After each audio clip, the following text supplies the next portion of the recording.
तर प्रशासनावर आर्थिक शिस्तीचा बोजा वाढणार। 2025 ते 26 साठी निधी वितरणासंदर्भातील परिपत्रक शासनाकडून जारी करण्यात आलंय। 2025 ते 26 आर्थिक वर्षातील बजेटमधील निधी वितरणाला कात्री लावण्यात आली। बांधकामं, वाहनं खरेदी आणि इतर प्रशासकीय खर्चावर निर्बंध येणार आहेत। तर दरवर्षी दिलेल्या बजेटमधील खर्च पूर्ण होताना दिसत नाहीये। सरकारकडून आधीच नियोजन करत खर्च कमी करण्याचा प्रयत्न होतोय। विनायक डावरुंग आमचे प्रतिनिधी फोनलाईनवरून जोडलेत। विनायक, काय सांगाल?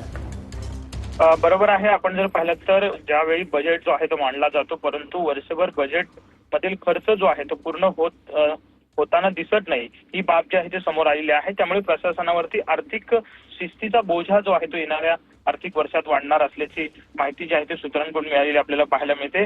बांधकाम, वाहन खरेदी, यंत्रमाग आणि जाहिराती व इतर प्रशासकीय खर्चावरती निर्बंध सुद्धा आणले जाऊ शकतात, अशी माहिती सध्या मिळालेली पाहायला मिळते।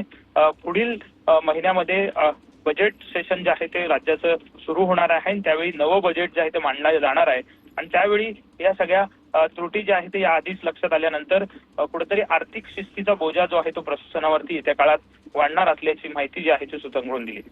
धन्यवाद विनायक, तुम्ही दिलेल्या या माहितीसाठी।